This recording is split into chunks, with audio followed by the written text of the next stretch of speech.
지금부터 내가 해주는 얘기 들어주겠니?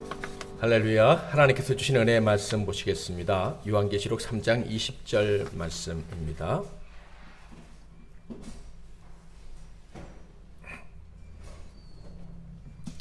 신약성경 요한계시록 3장 20절 말씀,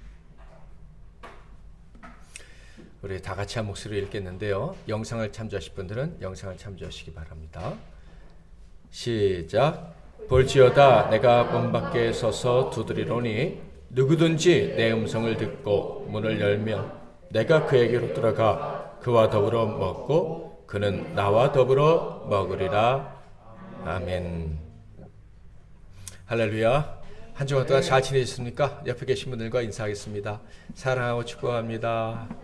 영상으로 예배하신 분들도 사랑하고 축복합니다. 가족들끼리 같이 영상 앞에, 화면 앞에 계시다면 또 가족끼리 사랑의 교제 나누시기 바랍니다. 오늘은 만찬에 초대된 사람들이란 제목으로 하나님 말씀을 상고하겠습니다. 지난주에 교회 건축을 어려운 시기에 완공하신 목사님이 있어서 제가 축하하고 또 격려하기 위해서 잠깐 방문했었습니다. 어려운 중에 성전 건축을 완성했으니 교회 안에 참 기쁨이 넘친다 하는 그런 간증을 들었습니다. 그런데 이 교회 각실의 명칭을 정하는 것 때문에 약간의 어려움이 있다라는 얘기를 하시더라고요.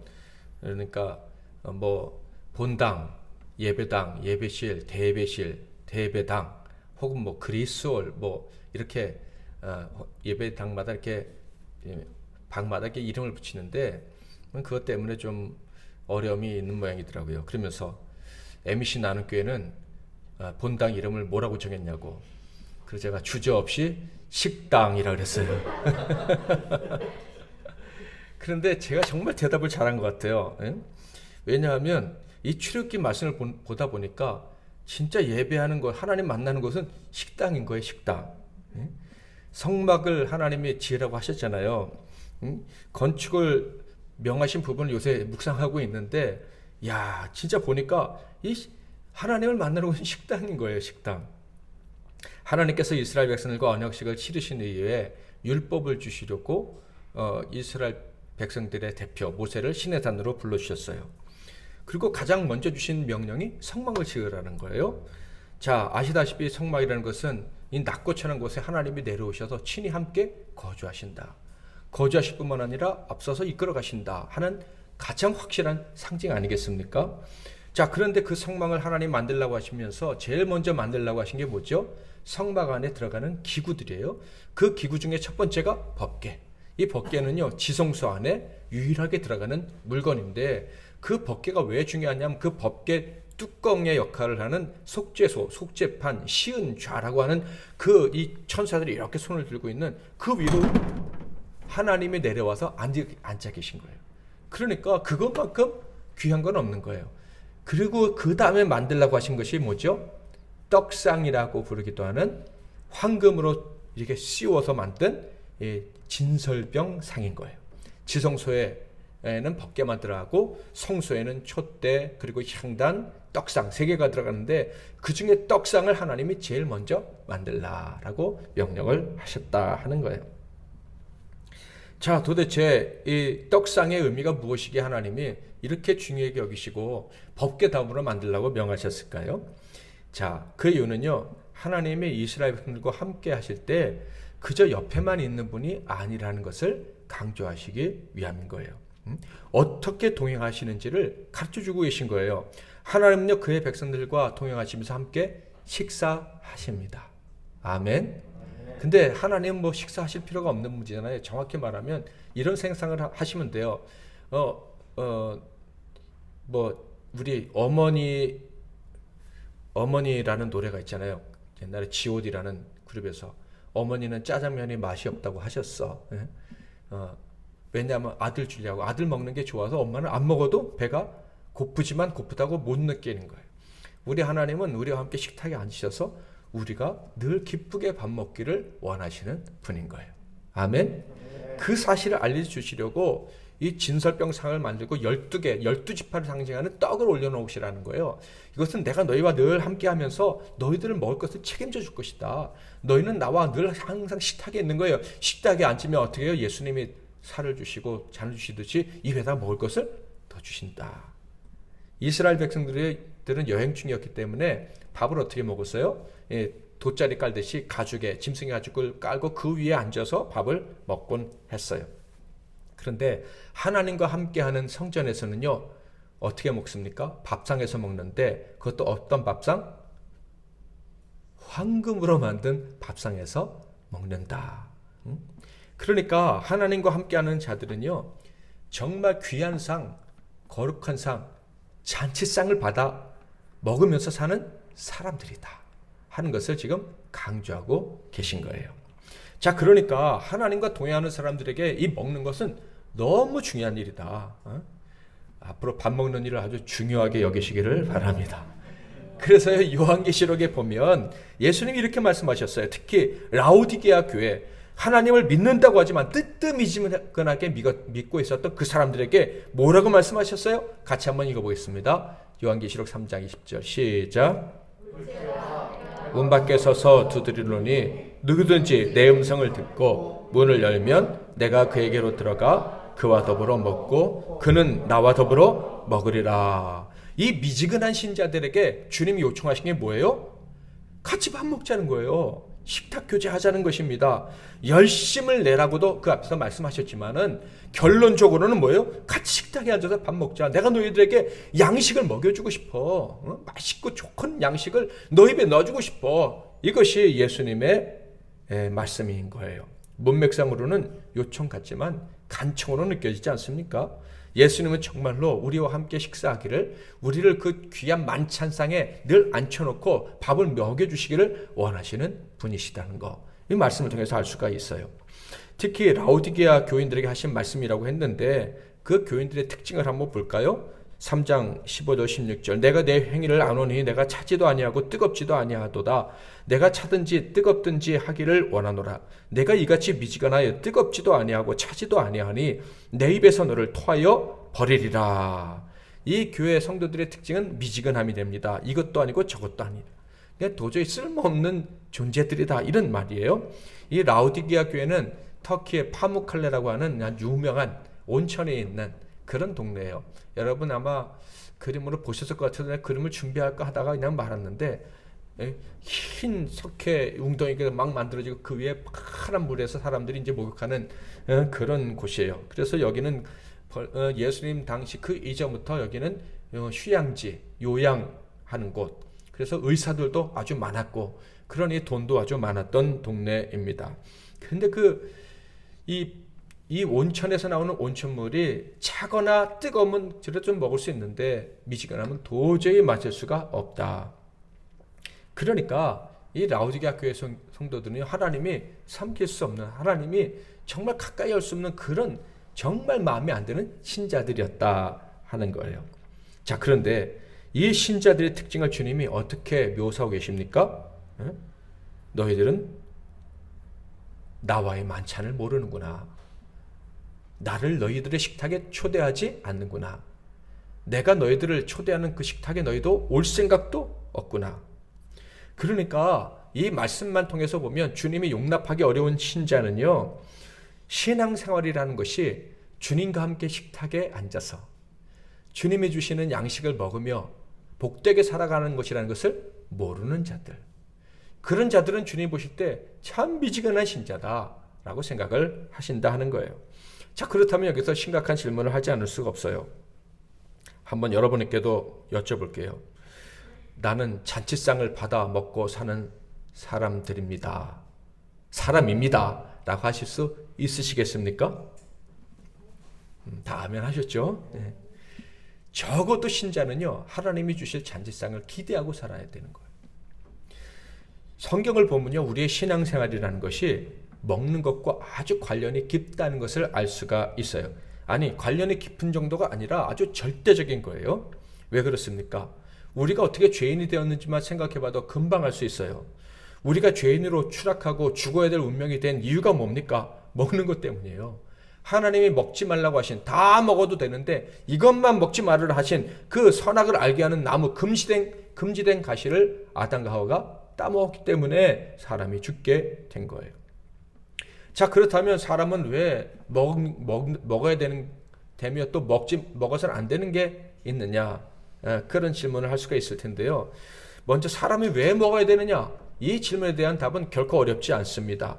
먹는 것은 바로 생명과 관련이 있기 때문에 그래요. 사람은 먹어야 살 수 있는 존재입니다. 사람은 먹지 않고 살 수가 없어요. 왜요? 사람은 여호와 하나님처럼 자기 안에서 스스로 생명을 공급하지 못하기 때문에 그래요. 우리 안에서 생명이 계속해서 나오지 않아요. 자동차처럼 연료가 떨어지면 꼼짝 못해요. 그렇죠? 사람이 먹지 않으면요, 어느 순간 움직이지 못하고 그 상태로 그냥 끝나는 거예요. 하나님은요, 스스로 생명을 공급하셔요. 그래서 식사를 하지 않으셔도 영원히 사실 수가 있어요. 그러나 사람은 그렇지가 않아요. 하나님은요, 스스로에게서 나오는 생명으로 자신에게도 공급하시지만 또 사랑하는 사람들에게도 공급해 주는 것을 기뻐하십니다.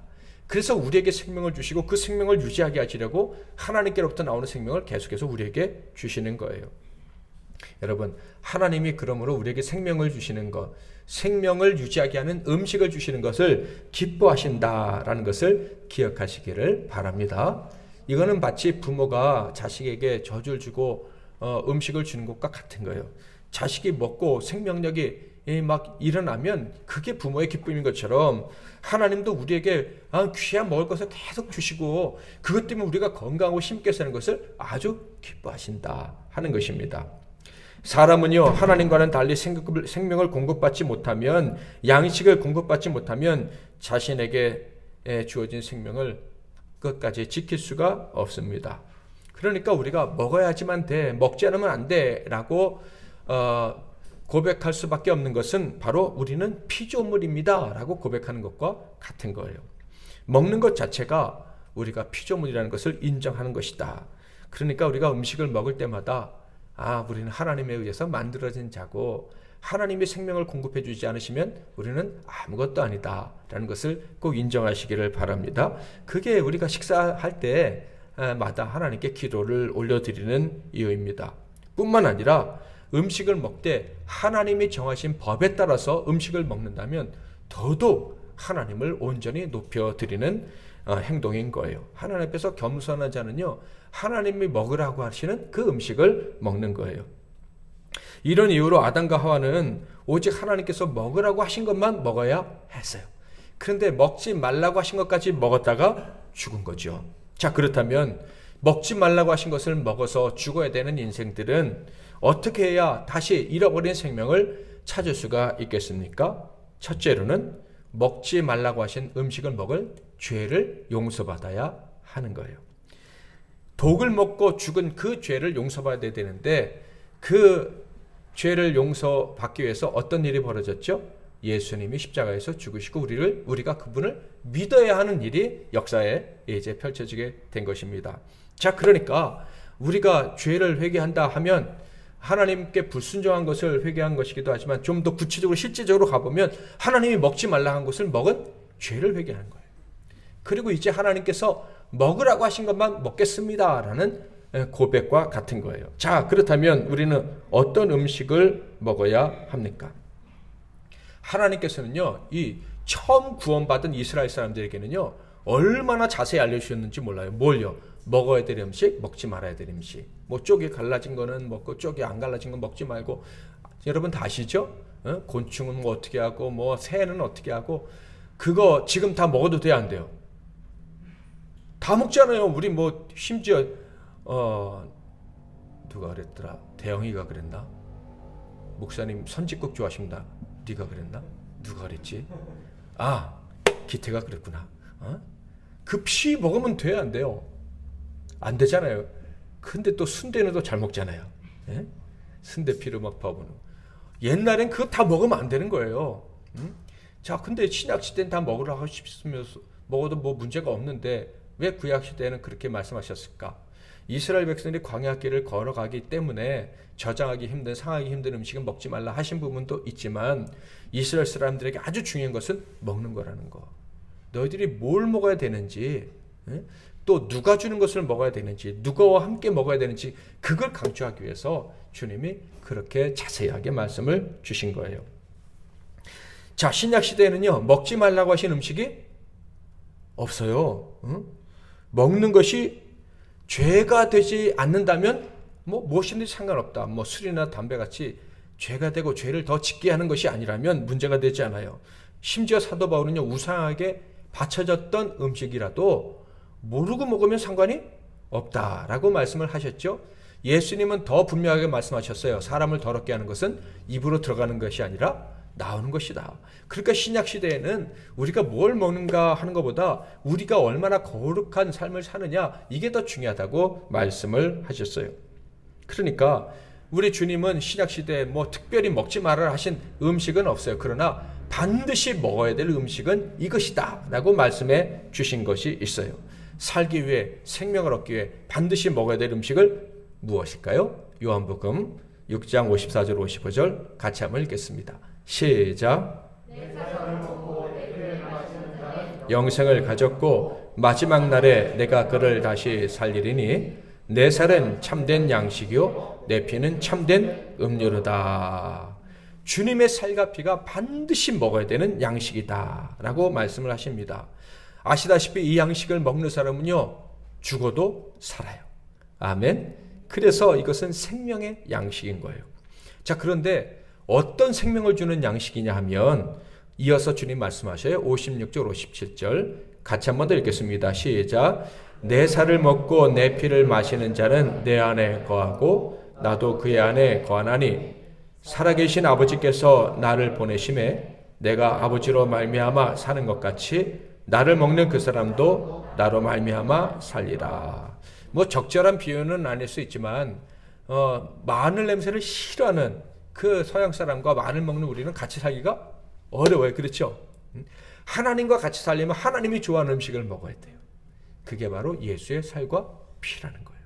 예수의 살과 피를 먹으면, 그래서 생명을 얻으면 누구와 같이 살게 된다? 예수님이 하나님과 같이 살게 되는데 우리가 예수님의 살과 피를 먹으면 예수님과도 같이 산대요. 그럼 결국 누구와 같이 사는 거예요? 하나님과 같이 사는 거예요. 그러니까 우리가 이 반드시 먹어야 될 양식을 먹으면 하나님과 함께 사는 생명을 얻게 된다 하는 것입니다. 아멘. 우리는 참된 양식을 먹고 살아가는 사람들입니다. 그러므로 우리는 영원한 살림을 이미 얻었는데 누구와 영원히 사느냐? 하나님 아버지와 영원히 사는 거예요. 사랑이 무한하신 하나님, 우리들 기도하잖아요.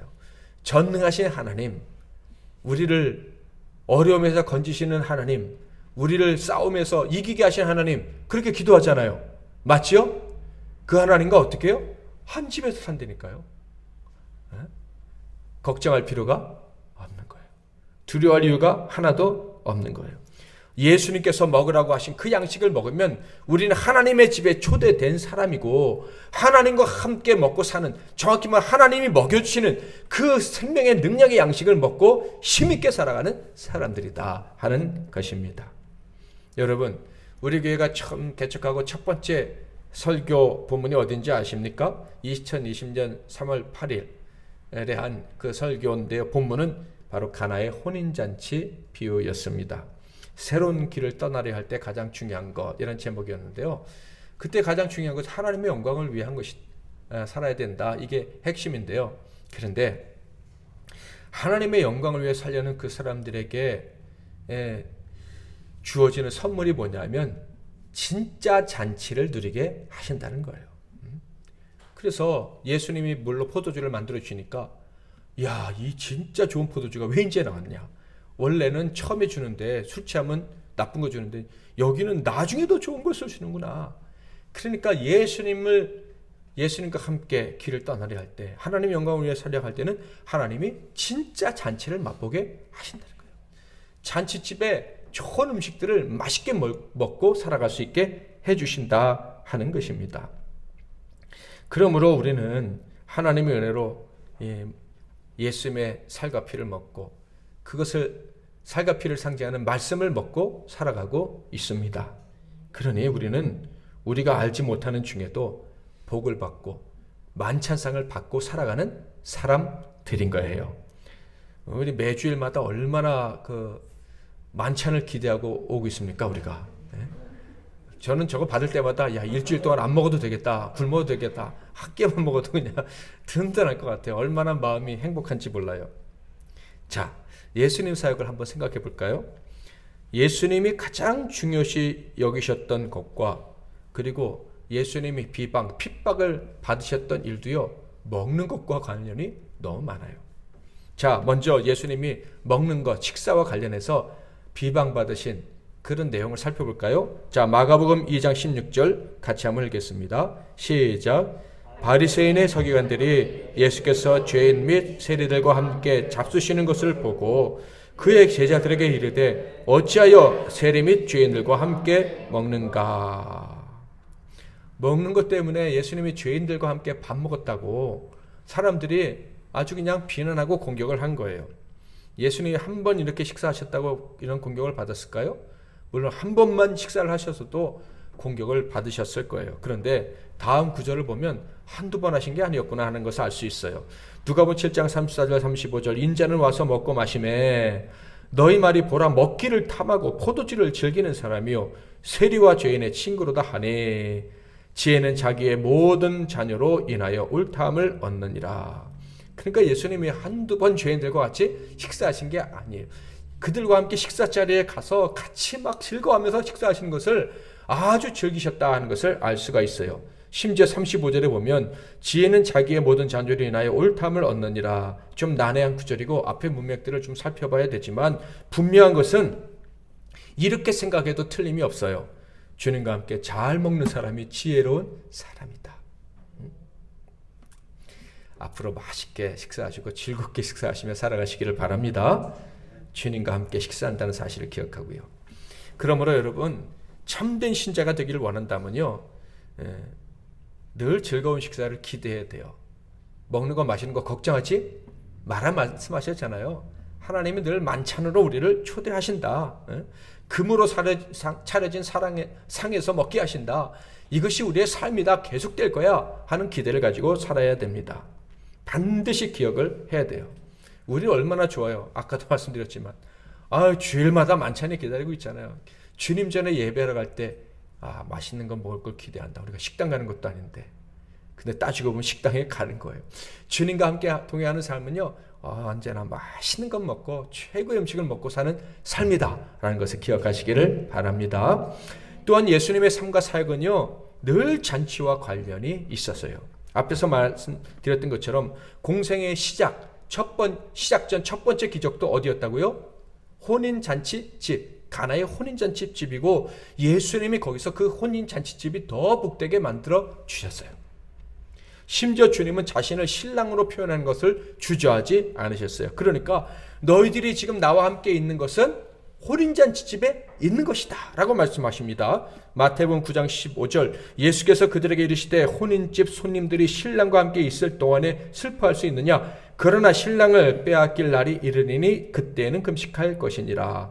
여기서 혼인집에 있는 그 신랑이 누구라는 얘기예요? 나라는 얘기예요. 예수님과 함께 있는데 왜 근심해? 나랑 있는데 왜 걱정해? 그럴 필요 없어. 즐겁게 먹고 마셔라. 이렇게 말씀하신 거예요. 나랑 있는데 금식을 하다니 말도 안 돼. 이런 말씀을 하신 거예요. 이 예수님과 잔치는요, 뗄래야 뗄 수가 없는 것입니다.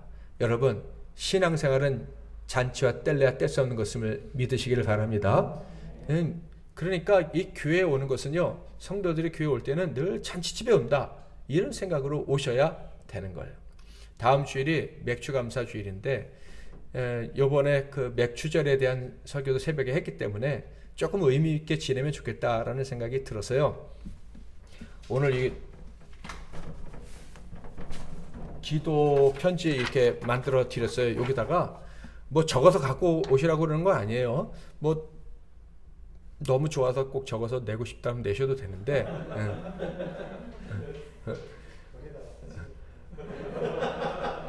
아니 내가 말을 잘못했나 보구나. 부담을 그냥 느끼시는 것 같은데 그냥 적어서요. 이번에 상반기에 하나님이 어떤 열매를 맺게 하셨지? 초실절 처음 열매를 맺은 것을 감사하는 날이 맥추절이라 그랬는데 어떤 열매를 맺게 하셨지? 제가 이거 준비하면서 생각해보니까 정말 많더라고요. 올해만 해도 하나님 응답해 주신 게 너무 많아요. 그것들을 다 적고 그 감사한 마음으로 주님 앞에 다음 주에 나오자 하는 거예요. 그렇게 나오면 또 잔치 음식이 기다리고 있는 거예요. 그렇잖아요? 그렇게 감사한 마음으로 잔치집에 나오시라 이런 얘기예요. 교회는요 그렇게 잔치집에 오는 마음으로 오해야 되는 거예요. 맛있는 게 기다리고 있고 좋은 사람들이 있고 흥겨운 일들이 있고 그런 마음으로 나오는 것이 성절이다, 성막이다. 아멘. 자, 그래서요 예수님의 비유들만 봐도요 잔치와 관련된 게 얼마나 많은지 몰라요. 자, 마태복음 22장 2절 3절 같이 한번 읽어볼까요? 시작. 혼인잔치를 베푼 어떤 임금과 같으니 그 종들을 보내어 그 청한 사람들을 혼인잔치에 오라 하였더니 오기를 싫어하거늘. 자, 뒤에 말씀은 읽지 않았지만 여러분이 아실 거예요. 어떤 사람은 응했고 어떤 사람은 응하지 않았다. 맛있는 음식 차려놓고 오래는데도 오는 사람이 있고 안 오는 사람이 있었다. 그래서 주인이 진노했다라는 얘기가 있는데요. 하나님이 기뻐하시는 사람 그리고 하나님이 진노하시는 사람 어떤 차이가 있는지 여기서 분명히 보여줍니다. 잔치에 응하였느냐 응하지 않았느냐. 맛있는 음식을 차려놓고 오래는데 안 먹겠다는 사람 하나님을 화나게 하는 사람이고 감사합니다 하고 잘 먹겠습니다 하고선 즐겁게 오는 사람은 하나님이 기뻐하시는 사람이다. 아니 애들이 어렸을 때 안 먹으면 부모가 얼마나 속상해요. 그것은 그렇죠. 잘 먹으면 얼마나 이뻐요. 예? 하나님 마음도 똑같다 하는 거예요. 다음 구절을 보면 더 놀라워요. 누가복음 13장 29절 30절 시작. 하나님의 나라 잔치에 참여하리니 보라 나중된 자로서 먼저 될 자도 있고 먼저 된 자로서 나중될 자도 있느니라 하시더라. 우리 나중된 자 먼저 된 자 이런 얘기 많이 들었잖아요. 먼저 된 줄 알았는데 나중됐더라. 나중된 줄 알았는데 먼저 됐더라. 이런 얘기는 있는데 여기도 그 얘기가 나와 있는데 어떤 사람이 먼저 된 자라요? 잔치에 기쁘게 응하는 사람. 하나님과 함께 먹는 이 잔치상을 기쁘게 받는 사람, 그 사람이 먼저 된 자다. 하나님 앞에 나올 때 잘 먹을 거 기대하는 게 그게 좋은 거예요, 나쁜 거예요? 그 사람이 먼저 된 사람. 우리 교회 성도들은 다 먼저 된 사람. 일주일치 신량을 싸가지고 가니까 기대하면서 나오니까 우리는 먼저 된 사람인 거예요. 또한 열처녀 비유도 기억하시죠? 천국 잔치에 들어갈 준비를 하고 있었던 것이 신앙인 거예요. 그게 지혜. 잔치가 벌어진다는 것을 알지만 그 큰 기대가 없이 못 들어가면 어떡하나 이런 생각도 없이 있는 사람들은 미련한 사람. 하나님이 기뻐하지 않는 사람. 결국은 통곡하게 되는 인생이라고 말씀하고 있어요. 탕자의 비유, 잃어버린 드라크마의 비유, 잃어버린 양의 비유. 특징이 뭔지 아십니까? 이 비유들의 공통점은요. 결론은 잔치라는 거예요. 어떤 잔치? 예상치 못했던 잔치. 탕자가 돌아왔을 때 자기를 위해서 잔치가 벌어지게 될 거라는 거 상상이나 했어요? 드라크마가 주인에 의해서 다시 발견되었을 때 자기 때문에 사람들에게 잔치상이 주어질 거라는 거 상상이라도 했어요? 잃은 양을 한 마리 찾아왔을 때 사람들이 잔치에 참여하게 될 거라는 거 상상이나 했어요? 그런데 뜬금없이 갑자기 잔치가 벌어지더라. 이것이 예수님의 비유인 거예요. 천국을 상징하는 교회는요, 늘 기쁨이 충만하고 그래서 잔치가 벌어지는 곳입니다. 왜요? 잃어버렸다가 다시 발견된 사람들이 모이는 곳이기 때문에. 우리 이번 주에도 내 자신이 잃어버린 사람 같다라고 느꼈을 때가 있었던 분들이 분명히 있을 거예요. 믿음으로 살아가야 되는데 믿음과 전혀 상관없이 뜬금없이 또 엉뚱한 짓을 하고 탕자처럼 시간을 낭비했던 순간이 있었던 분들이 있을 거예요. 뭐 그 시간이 많았던 분도 있을 수도 있겠고, 그런데 하나님의 은혜로 오늘도 주님의 전에 나왔습니다. 아멘. 그럼 주님이 어떻게 하시겠어요? 너 언제 정신 차릴래 이러실까요? 아니면 그래 왔구나 하면서 잔치를 벌이시고 밥상을 차려주실까요? 이제 생각을 정확히 하셔야 돼요. 내가 주님 앞에 갈 때마다 내가 아무리 부족해도 잔치상을 차려 주신다. 밥상을 차려 주신다. 어떤 엄마가 있는데 아들이요, 흉악한 죄를 범하고 도망갔어요. 그러면 경찰에 바로 보낼까요? 아니면 먹여서 보낼까요? 부모님은 당연히 먹이시는 거예요. 우리 하나님 언제나 우리에게 잔치상을 차려주시는 분이십니다. 그것을 꼭 기억하고 믿음으로 사시기를 바랍니다. 우리는요, 엄청난 영광, 그 은혜를 입은 사람들입니다. 이것을 절대 잊으면 안 돼요. 하나님이 최고로 먹여주시를 그런 각오를 하고 불러주신 사람들인 거예요. 자, 그런데 이 사실을 잊은 사람들이 있어요. 그 사실을 잊은 사람들이 바로 라오디게아 교회 사람들인 거예요. 그들은 자신들에겐 믿음이 있다고 자부했지만 하나님께는 견딜 수 없는 최악의 인물들이었어요. 17절, 18절, 19절 한번 같이 읽어보겠습니다. 시작. 나는 부자라 부요하여 부족한 것이 없다 하나 내 곤고한 것과 가련한 것과 가난한 것과 눈먼 것과 벌거벗은 것을 알지 못하는도다. 내가 너를 권하노니 내게서 불로 연다는 금을 사서 부요하게 하고 흰옷을 사서 입어 벌거벗은 수치를 보이지 않게 하고 안약을 사서 눈에 발라 보게 하라. 무릇 내가 사랑하는 자를 책망하여 징계하노니 그러므로 내가 열심을 내라 회개하라. 이 말씀을 보면 라오디게아 교회 사람들은 부자고 잘 먹고 잘 사는 사람들이었구나 라는 것을 알 수가 있어요. 말씀드린 것처럼 의사들도 많았잖아요. 안약 얘기를 하시는 것 지금 방금 읽었는데 라오디게아 교회에서 나오는 안약이 세계적인 특효약이었다고 합니다. 자, 그런데 주님은 말씀하십니다. 너희들이 부자고 그래서 잘 먹고 잘 산다고 생각하고 있지만 실제는 너희가 공고하고 가련하고 가난하고 눈멀고 벌거벗었다. 이 말씀을 저는 이렇게 이해합니다. 김치와 된장찌개만으로 기뻐하는 그 즐거워하는 그 식사의 기쁨을 잊었구나. 이 사람들은 뭐 산의 신매를 갖다 놔도 마음에 기쁨이 없는 거예요. 마음이 편안하지 않는 거예요. 우리는 그냥 냉수에 말아가지고 김치만 먹어도 너무 맛있는데 이 사람들은 그렇지가 않은 거예요. 주님이 주시는 양식을 먹지 못하기 때문에 주님과 함께 그 행복한 식탁을 경험하지 못하니까 이 사람들은 부자지만 맛을 못 느끼는 거예요. 병든 거예요. 병이 깊이 들면 맛을 못 느끼잖아요. 우리도 병 들어봐서 알잖아요. 이 라오디게아 교회 사람들이 바로 그런 존재들인 거예요. 약도 많고 돈도 많은데 주님을 환영하지 않으니 주님과 함께 식사하는 것을 모르니 즐거움이 없는 거예요. 자, 그렇다면 주님과 함께 먹는 식탁에서 먹는 양식은 어떤 것일까요? 먼저는 하나님의 말씀, 곧 우리를 살리는 영의 양식입니다. 예수님의 살과 피로 표현되기도 하고 성경 말씀이라고 표현되기도 하고, 여러분이 지금 하나님의 말씀을 기쁘게 즐겁게 듣고 계시잖아요. 이게 지금 영의 양식을 먹는 거예요. 맞지요? 이 말씀은요, 이 양식은 귀로 듣고 마음으로 깨닫는 방식으로 먹는 거예요. 입으로 입맛을 다시면서 먹는 게 아니라 귀로 듣고 마음으로 깨달으면서 먹는 거예요. 이 양식을 먹으면 영원히 살고 죽지 않습니다. 하나님과 함께 하나님의 생명을 가지고 살아가게 되는 거예요. 그래서 이 사람들은요, 언제나 마음이 편하고 행복하고, 그래서 다른 세상의 음식들까지도 기쁘게 먹을 수가 있어요.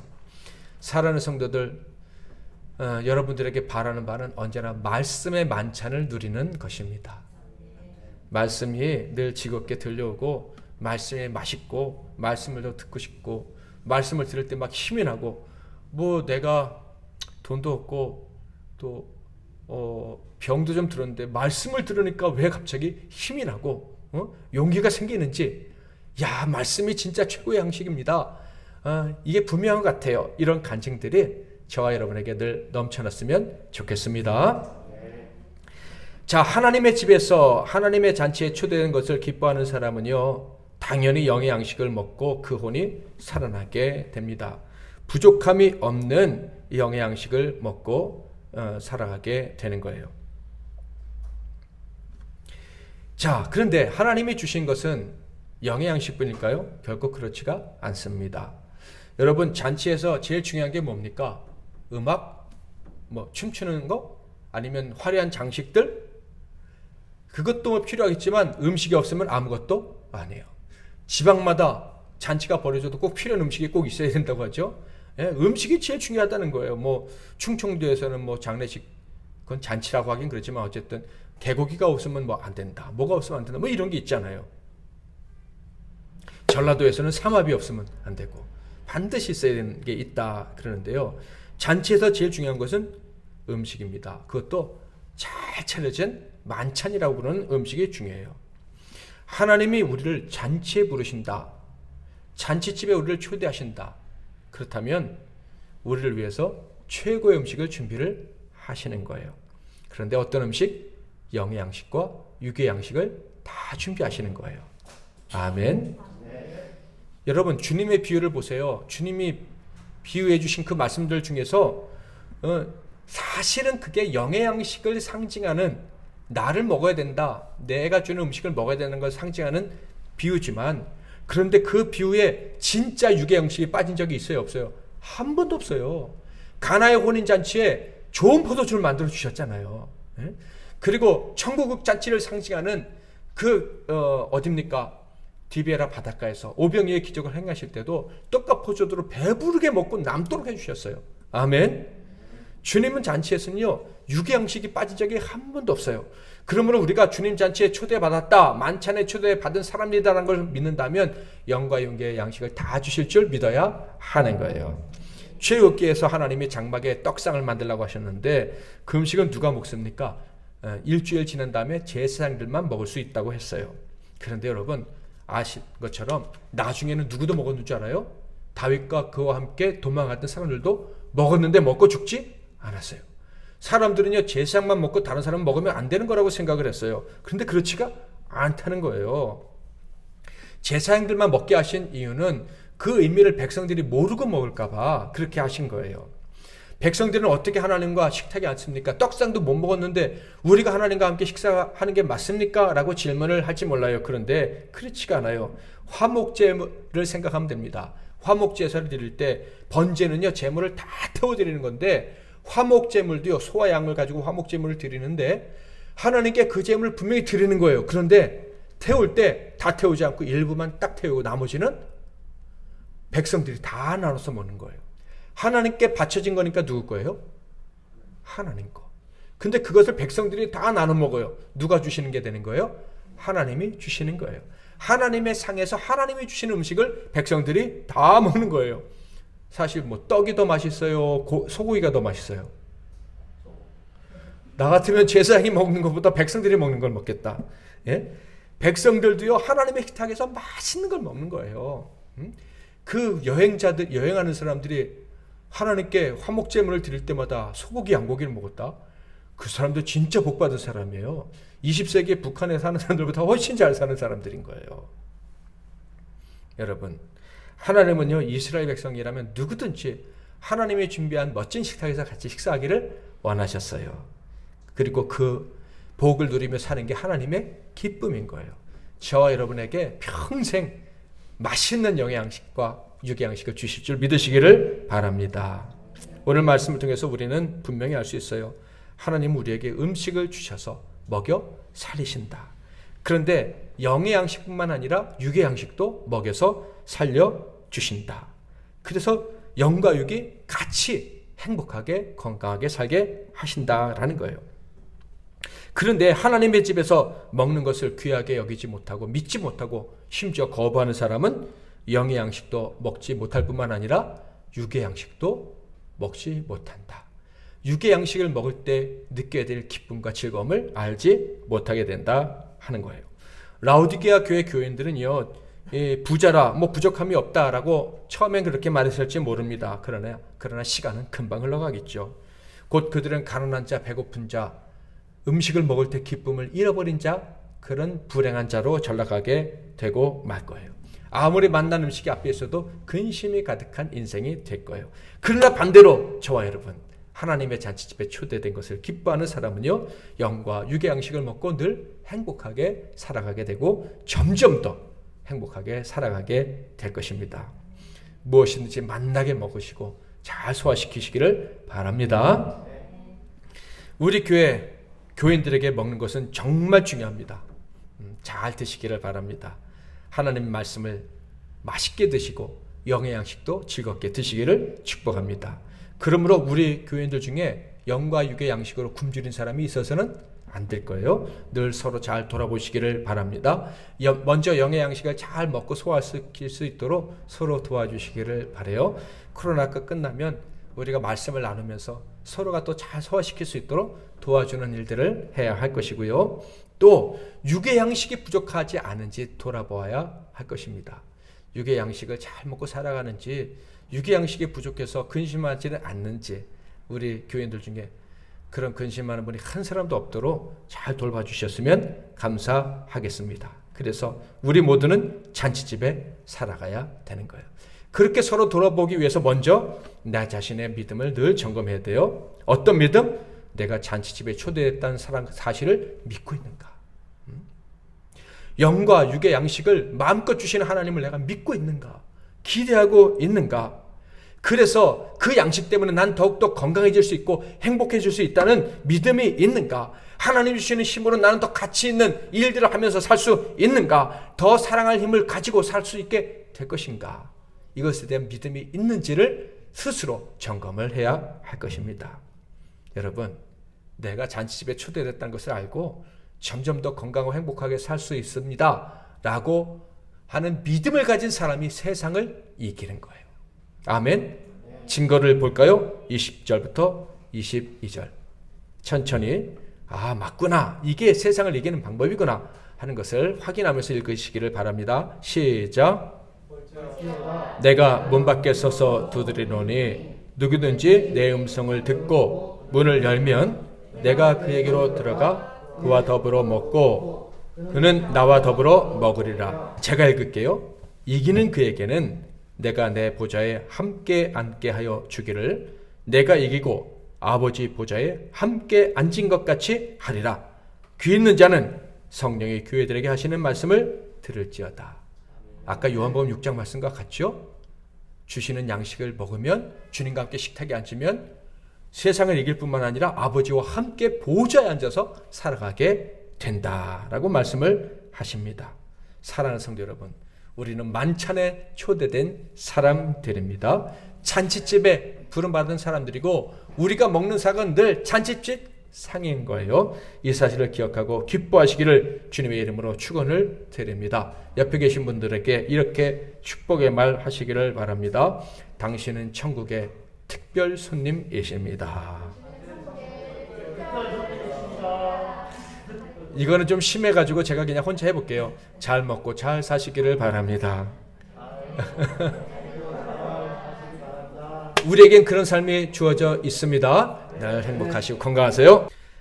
볼지어다 내가 문 밖에 서서 두드리노니 누구든지 내 음성을 듣고 문을 열면 내가 그에게로 들어가 그와 더불어 먹고 그는 나와 더불어 먹으리라. 이기는 그에게는 내가 내 보좌에 함께 앉게 하여 주기를 내가 이기고 아버지 보좌에 함께 앉은 것과 같이 하리라.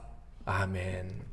지금은 우리 주 예수 그리스도의 크신 은혜와 우리 하나님 아버지의 극진하신 사랑하심과 성령님의 위로 교통 충만 복 주시는 은혜가 하나님의 주시는 양식, 영의 양식과 육의 양식을 늘 기대할 수 있게 되었음을, 그 양식으로 영원히 건강하게 살게 될 줄 믿고 고개 숙인 이 복된 영혼들 한 분 한 분 위에와 그들의 복된 가정과 산업과 건강과 미래 위에 이 나라와 이 민족과 세계 열방과 주님이 피로 값주고 사신 우리 MBC 나눔교회 위에 이제로부터 영원토록 함께 하실 지어다.